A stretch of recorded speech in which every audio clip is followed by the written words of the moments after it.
Hello दोस्तों, welcome to my YouTube channel MR classes. पिछले lecture में मैंने आपको एक्सरसाइज 3.2 का मैट्रिक्स का क्वेश्चन नंबर 19 करा दिया था। तो क्वेश्चन नंबर 20 से स्टार्ट करता हूं। तो क्वेश्चन नंबर 20 आपका क्या है, सबसे पहले क्वेश्चन को पढ़ते हैं, उसके बाद समझते हैं क्वेश्चन आपका क्या पूछ रहा है।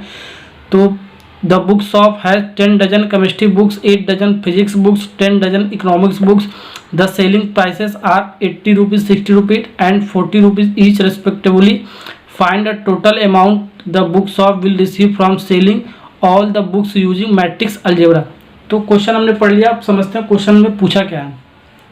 किसी बुक शॉप में आपके पास क्या है, 10 दर्जन केमिस्ट्री बुक है, ठीक है, 8 दर्जन आपका फिजिक्स का बुक है और 10 दर्जन आपका इकोनॉमिक्स का बुक है, ठीक है। उसके लिए हर एक बुक के लिए आपका सेलिंग प्राइस यहाँ पर मेंशन कर दिया है, ठीक है। तो जैसे कि आपका 10 डजन केमिस्ट्री बुक है, उसके लिए सेलिंग प्राइस आपका क्या है, 80 रुपीज़, ठीक है।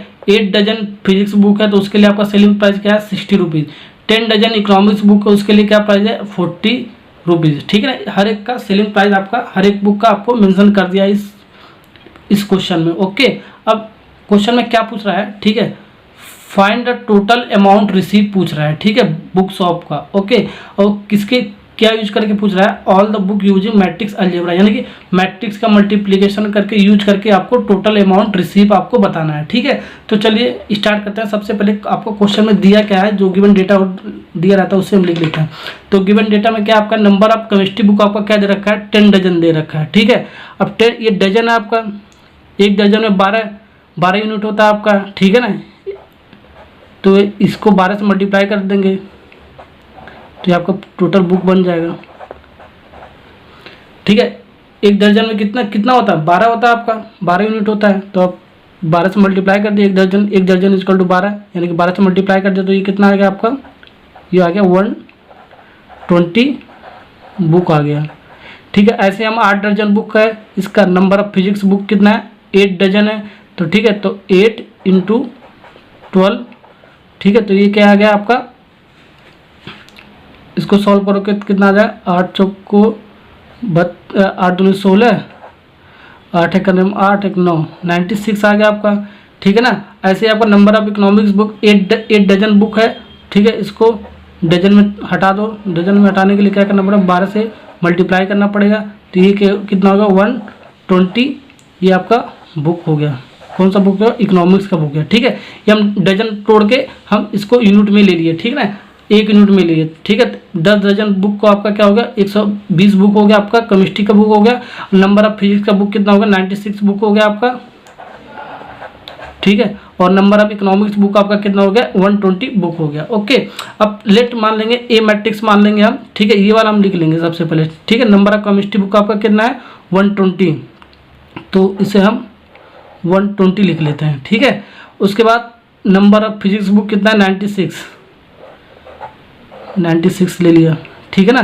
उसके बाद नंबर ऑफ इकोनॉमिक्स बुक क्या है आपका, कॉमन नहीं रहेगा आपका, नंबर ऑफ इकोनॉमिक्स बुक क्या है आपका 120, तो 120 ले लिया, ठीक है। और ये हमारा मैट्रिक्स, ए मैट्रिक्स हमने जो लेट माना था ये हमारा बन गया, कितने बाई कितने का मैट्रिक्स बन गया। नंबर ऑफ रो आपका 1 है, नंबर ऑफ कॉलम कितना आपका 3 है। देखो 1 कॉलम 2 कॉलम 3 कॉलम, ठीक है, यानी कि 1x3 का ये मैट्रिक्स बन गया, ठीक है। हमने इसको रो में लिखा, ठीक है। जो हमारा ये बुक शॉप का जितने भी बुक थे, ठीक है, हमने उसको रो में लिखा है, ठीक है। अब हमारा जो उसका अल्टरनेट दिया रहेगा, उसका जो प्राइसेस दिया है सेलिंग प्राइस का हर एक बुक का, उसको हम कॉलम वाइज में लिखेंगे, ठीक है। अगर जो रो वाइज में लिखेंगे तो हमारा क्वेश्चन गलत हो जाएगा, ठीक है। तो मैट्रिक्स का मल्टीप्लाई आपका पॉसिबल ही नहीं हो पाएगा, ठीक है। तो इसको हम कॉलम वाइज में लिखते हैं। तो हमारे 120 यानी कि नंबर ऑफ केमिस्ट्री बुक 120 है, तो इसके लिए सेलिंग प्राइस आपका क्या दे रखा है, 80, तो हम ये 80 लिख देते हैं, ठीक है ना। 96 का यानी कि नंबर ऑफ फिजिक्स बुक आपको 96 है, उसके लिए सेलिंग प्राइस क्या दे रखता है, 60, तो हम 60 लिख लेंगे, ठीक है। उसके बाद क्या है, नंबर ऑफ इकोनॉमिक्स बुक आपका 120 बुक दे रखा है, तो उसके लिए हम क्या लिख लेंगे, इसके लिए क्या आपका 40 है, तो 40 लिख लेंगे सेलिंग प्राइस, ठीक है ना। अभी कितने बाय कितना मैट्रिक्स है आपका, नंबर ऑफ रो देखो कितना है, 1 2 3, ठीक है। कॉलम देखो एक ही कॉलम है, ठीक है।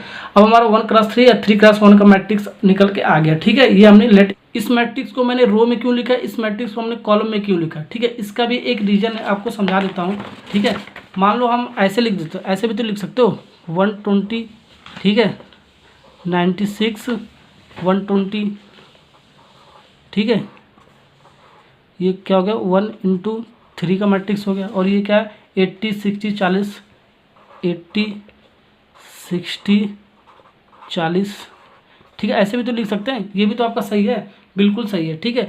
लेकिन हम इसका क्या ऑर्डर ऑफ मैट्रिक्स क्या होगा 1 × 3, ठीक है। इसका भी 1 × 3, इसका भी 1 × 3। तो हमारा इन दोनों का मल्टीप्लाई नहीं कर सकते हैं, क्यों?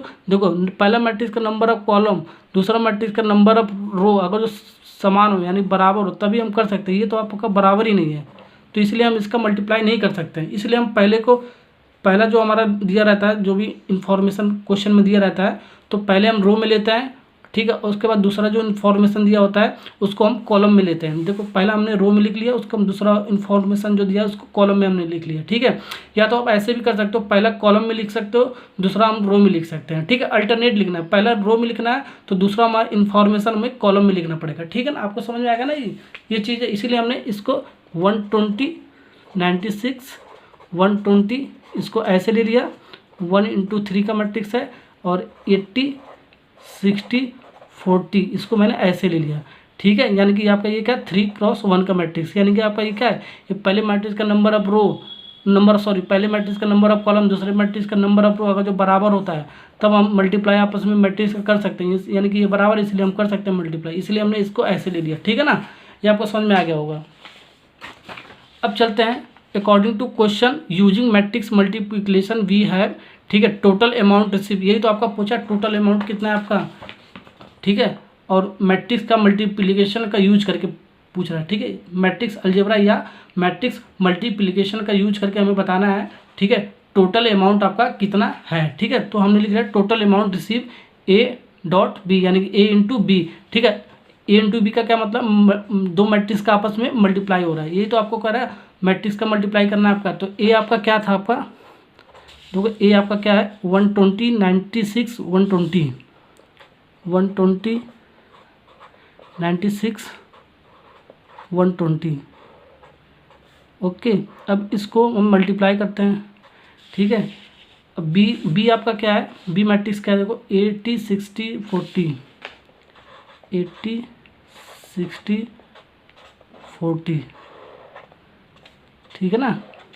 ये आपका 1 × 3, ये आपका 3 × 1, ठीक है ना। अब इसका मैट्रिक्स का मल्टीप्लाई पॉसिबल है। देखो पहले मैट्रिक्स का नंबर ऑफ कॉलम, दूसरे मैट्रिक्स का नंबर ऑफ रो आपस में बराबर है, ठीक है। यानी कि दोनों मैट्रिक्स का मल्टीप्लाई हम कर सकते हैं, ठीक है ना। मल्टीप्लाई करो, देखो आपका क्या आ रहा है, जो आएगा आपका वही आपका आंसर हो जाएगा, ठीक है। टोटल अमाउंट आपका हो जाएगा। तो देखो रो का कॉलम में करते हैं तो 120 ×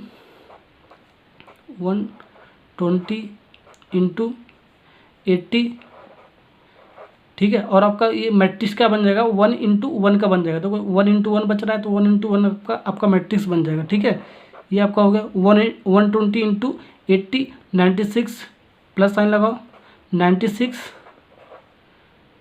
× 60 प्लस साइन लगाओ 120 × 40, ठीक है ना। ये सब सारी चीज़ें मैंने बता रखा आपको, ठीक है, कैसे मल्टीप्लाई करते हैं, ठीक है। रो का कॉलम में करते हैं, देखो जैसे कि 120 × 80 तो ये आपको मिल गया, ठीक है। 96 प्लस साइन लगा लेंगे 96 × 60 96 × 60, फिर प्लस साइन लगा लेंगे 120 × 40 तो 120 × 40, ये आपका 1 × 1 का मैट्रिक्स निकल गया, ठीक है। 1 × 1 का मैट्रिक्स जब निकलता है तो आपका सेम वैल्यू आता है। अब इस मैट्रिक्स को हम जब सॉल्व करेंगे 1 × 1 मैट्रिक्स का जो हमारा निकल के आया है इन दोनों को मल्टीप्लाई करके, ठीक है, तो आपका सेम वैल्यू निकल के आएगा 1 × 1 का, ठीक है। 1 × 1 का जो भी आपका वैल्यू मैट्रिक्स के अंदर होता है वो आपका सेम वैल्यू निकल के आता है, ठीक है, सिंप्लीफाई करके। तो देखो इसको सिंप्लीफाई करोगे तो 9600 आ जाएगा, इसको सिंप्लीफाई करोगे तो 5760 आ जाएगा, इसको मल्टीप्लाई करोगे तो सिंप्लीफाई करके तो इसको आपका 4800 आएगा। इसको सॉल्व करोगे आप तो आपका 20,160 रुपीज़ आ जाएगा, ठीक है। तो आप लिखोगे, क्या लिखोगे, यहीं पर आपका आंसर है, लेकिन आपको लिखना पड़ेगा टोटल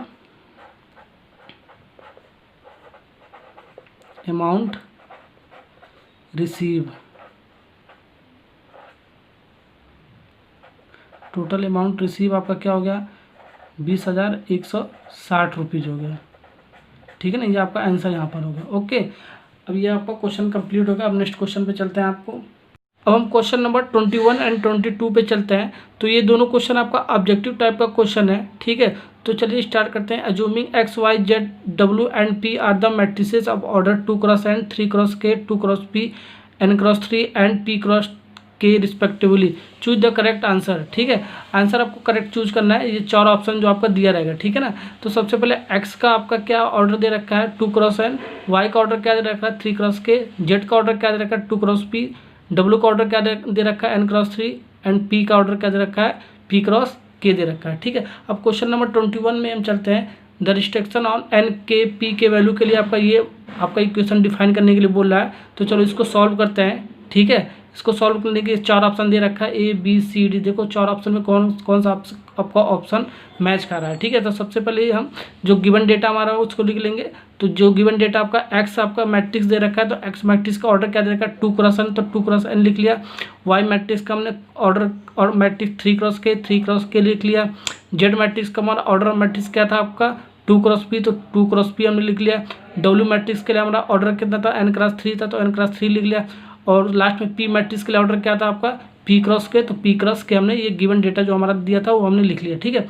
अब हमारा इक्वेशन क्या दे रखा है ये py + wy, इसके लिए आपका n के p के लिए वैल्यू आपको फाइंड आउट करना है, ठीक है। तो देखो आपका क्या निकल रहा है आपका वैल्यू। तो सबसे पहले इसको इस इक्वेशन को सॉल्व करते हैं। तो p का जो आपका मैट्रिक्स है, ठीक है, इसका ऑर्डर क्या है, सबसे पहले p मैट्रिक्स लिख लेते हैं। इसका ऑर्डर लिख लेते हैं, p×k दे रखा है। और y मैट्रिक्स का ऑर्डर क्या दे रखा है, ठीक है। इसका ऑर्डर क्या दे रखा है आपका ऑर्डर ऑफ मैट्रिक्स y का 3×k, फिर प्लस साइन है आपका यहाँ पर, ठीक है। w का क्या दे रखा है आपका w n×3 का मैट्रिक्स दे रखा है ऑर्डर ऑफ मैट्रिक्स। उसके बाद क्या है y आपका, y का क्या दे रखा है आपका ये 3×k, y का आपका है 3×k, ठीक है। ये आपस में दोनों मल्टीप्लाई का साइन है, ठीक है ना। ये आपका बीच में आपका प्लस का साइन है, ओके। अभी ये दो मैट्रिक्स आपस में मल्टीप्लाई कब होता है, जब पहले मैट्रिक्स का नंबर ऑफ कॉलम, ठीक है, पहले मैट्रिक्स का नंबर ऑफ कॉलम बराबर हो जाए, ठीक है, और दूसरे मैट्रिक्स का नंबर ऑफ रो, ठीक है, ये आपस में जब बराबर होता है, ठीक है, यानी कि उसका नया मैट्रिक्स आपका क्या बनता है, नया मैट्रिक्स आपका बनता है, ठीक है, p×k, ठीक है, p×k का नया मैट्रिक्स बनता है आपका, यानी कि यहाँ से आपका क्या मिल जाएगा p×k। अब ऐसे ही आपका ये भी आपका मैट्रिक्स दो मैट्रिक्स का मल्टीप्लाई कब होगा, जब पहले मैट्रिक्स का नंबर ऑफ कॉलम दूसरे मैट्रिक्स का नंबर ऑफ रो अगर जो बराबर है, ठीक है, तो आपका नया मैट्रिक्स आपका क्या मिलता था, ठीक है, ये जो वैल्यू है इस वैल्यू के बराबर होता था, यानी कि n×k का वैल्यू मिल जाएगा, ठीक है ना। अब देखो इसको कैसे सिंप्लीफाई करके लिखते हैं। अब यहाँ से हम देखो दो मैट्रिक्स आपस में मल्टीप्लाई कर रहे हैं, यानी कि k=3 के लिए आपका नया मैट्रिक्स आपका क्या निकल के आएगा p×k, तो p×k आ गया आपका। फिर प्लस साइन लगाएंगे, तो इन दोनों मैट्रिक्स का हमने w और y का मैट्रिक्स मल्टीप्लाई करेंगे, 3 के हम लिख सकते हैं, ठीक है। तो इसका नया मैट्रिक्स क्या आएगा n×k आएगा, तो n×k हमने लिख लिया। अब ये प्लस साइन है आपका, ठीक है, ये आपका मैट्रिक्स नंबर 1 है, इसका मैट्रिक्स नंबर 2 है, ठीक है। अब दो मैट्रिक्स को आपस में जब ऐड करते हैं, ठीक है, दो मैट्रिक्स को जब हम आपस में ऐड करते हैं, ठीक है, तो हम क्या करते हैं, ठीक है, उसका ऑर्डर ऑफ मैट्रिक्स सेम होना चाहिए, यानी कि के अगर जो के इसके और इसके के बराबर होगा, ठीक है, इसके और इसके के बराबर होगा, यानी कि पहले मैट्रिक्स का ये वाला के और दूसरे मैट्रिक्स का ये वाला के अगर जो आपस में बराबर होगा, तो p= हम इसका करस्पॉन्डिंग एलिमेंट हम लिख सकते हैं, ठीक है, p=n लिख सकते हैं, ठीक है, तभी तो हमारा आपस में ऐड कर सकते हैं, ठीक है। अगर जो ऑर्डर ऑफ मैट्रिक्स आपका सेम होगा, यानी कि k=k लिख सकते हैं, यहाँ से k=k, ठीक है, तो हमारा वो p=n भी लिख सकते हैं, क्योंकि हमारा दोनों का मैट्रिक्स को हम ऐड कर सकते हैं, ठीक है ना, ओके। अब देखो आपका ऑप्शन क्या आ रहा है, k=3 आपका ये निकल के आएगा, k=3 है, p=n निकल के आ रहा है, तो p=n है, यानी कि ऑप्शन नंबर आपका ए करेक्ट है, ऑप्शन नंबर बी आपका गलत है। देखो p=2, तो p=2 तो हमारा n निकल के आ रहा है, ठीक है, तो हमारा ये ऑप्शन बी गलत है। सी भी आपका गलत है, k=3 तो निकल के आ रहा है, लेकिन p आर्बिट्री बता रहा है, ठीक है, तो यानी सी वाला ऑप्शन भी गलत है। डी वाला देखो k=2 बट हमारा k=3 निकल के आया, यानी कि डी वाला भी ऑप्शन आपका गलत है, यानी कि A option is correct answer. Question number 21 का A option is correct. Question number 22 आपका क्या है, ये भी आपका ऑब्जेक्टिव क्वेश्चन है। इफ n = p के लिए दे रहा है, then order of the matrix 7x - 5z is, ठीक है। ऑर्डर ऑफ द मैट्रिक्स आपका निकालना है 7x - 5z का निकालना है, साथ साथ आपका दे रखा है n = p, आपका 4 ऑप्शन भी दे रखा है, इन चारों में से आपका एक ऑप्शन आपका करेक्ट है। ठीक है, तो सबसे पहले हम ऑर्डर ऑफ द मैट्रिक्स निकालते हैं 7x - 5z। तो 7x - 5z को हमने ऐसे लिख लिया इक्वल टू 7x। x का आपका ऑर्डर ऑफ द मैट्रिक्स क्या है, देखो x का आपका order of the matrix given दे रखा था 2 × n, और z का आपका order of the matrix 2 × p दे रखा था। तो हमने x का order of the matrix 2 × n - 5, z का order of the matrix 2 × p हमने लिख लिया। अभी इसको इक्वेशन नंबर 1 हमने मान लिया। ठीक है, अब हमारा पहला केस क्या है, n = p रखने पर n के स्थान पे इक्वेशन नंबर 1 में n के स्थान पे हम p रख देंगे, तो n के स्थान पे हम यहाँ पर p रख देंगे। ठीक है, तो 7x इस n के स्थान पे p रख देंगे, यानी 2 × p आ जाएगा आपका, फिर माइनस साइन आ जाएगा 5z यहाँ, तो इसको तो ऐसे ही हम ले लेंगे 2 × p ले लेंगे हम। ठीक है, अब इसका ऑर्डर ऑफ द मैट्रिक्स क्या आ रहा है, ऑर्डर ऑफ मैट्रिक्स, इसका आपका ऑर्डर ऑफ द मैट्रिक्स क्या आ रहा है, देखो दो मैट्रिक्स का आपस में माइनस कब करते हैं, जब पहला मैट्रिक्स का ऑर्डर ऑफ द मैट्रिक्स, ठीक है, दूसरा मैट्रिक्स का ऑर्डर ऑफ द मैट्रिक्स अगर जो आपस में बराबर हो, ठीक है, तब हम दो मैट्रिक्स का आपस में ये माइनस करते हैं। ठीक है, प्लस का भी यही रूल है, माइनस का भी यही रूल है। ठीक है, दो मैट्रिक्स का आपस में कब हम माइनस करते हैं, जब हमारा पहला मैट्रिक्स का ऑर्डर ऑफ द मैट्रिक्स दूसरा मैट्रिक्स का ऑर्डर ऑफ द मैट्रिक्स आपस में बराबर हो। ठीक है, तब हम दोनों मैट्रिक्स का हम माइनस कर सकते हैं, यानी डिफरेंस ऑफ मैट्रिक्स लगा सकते हैं। ठीक है, यानी कि इसका ऑर्डर ऑफ द मैट्रिक्स क्या होगा, 2 × p हो गया। जब हमारा order of the matrix 2 × p होगा, तब हम 7x में से -5z हम घटा सकते हैं। ठीक है ना, ये आपका order of the matrix 2 × p हो गया। देखो इसमें order of the matrix 2 × p है क्या ऑप्शन में, देखो 2 × p तो किसी में भी नहीं है। ठीक है, p × 2 है, लेकिन ये आपका ये गलत हो जाएगा। ठीक है, ये 2 × p होना चाहिए। ठीक है ना, अब ये भी तो हम लिख सकते हैं n = p, p = n भी तो लिख सकते हैं, p = n भी तो लिख सकते हैं, यानी केस नंबर 2 में आपका p = n, इसमें आपका 2 ऑप्शन आएगा। ठीक है ना, तो आप देखो इसको सॉल्व करो, 7x इस बार हम p के स्थान पे n रखेंगे। ठीक है, तो 2 × n, तो इक्वेशन नंबर 1 में हम p के स्थान पे n रख देते हैं, यानी कि 2 × n हो गया आपका ये 5z। ठीक है, ये 2 × p इस बार नहीं लिखेंगे, p के स्थान पे n लिखेंगे। ठीक है ना, n हो गया। इसका ऑर्डर ऑफ द मैट्रिक्स क्या आ गया आपका, ऑर्डर ऑफ मैट्रिक्स, इसका क्या आ गया आपका, देखो अब इसका ऑर्डर ऑफ द मैट्रिक्स क्या होगा आपका। ठीक है, वही रूल आपका। ठीक है, जब दो मैट्रिक्स का आपस में माइनस कब करते हैं, जब पहले मैट्रिक्स का आपका order of the matrix 2 × n है, दूसरे मैट्रिक्स का आपका order of the matrix 2 × n है। ठीक है, दोनों आपस में बराबर हो। ठीक है, यानी कि पहला मैट्रिक्स का ऑर्डर ऑफ द मैट्रिक्स और सेकंड मैट्रिक्स का ऑर्डर ऑफ द मैट्रिक्स दोनों बराबर हो। ठीक है, तो आप कह सकते हो, ठीक है, इसका आपका ऑर्डर ऑफ द मैट्रिक्स क्या हो जाएगा, 2 × n, यानी कि आपका इन दोनों मैट्रिक्स का अगर जो 2 × n order of the matrix होगा, तभी हम 7x में से -5z हम घटा सकते हैं। ठीक है ना, तो आपका 2 × n हो गया इस वाले मैट्रिक्स p = n रखने पर, तो 2 × n आपका हो गया ऑर्डर ऑफ द मैट्रिक्स। ठीक है, तो इसमें देखो 2 × n है क्या, तो बिल्कुल ये बी पार्ट आपका करेक्ट आंसर हो गया। ठीक है, अब क्वेश्चन नंबर 22 आपका कंप्लीट हो गया।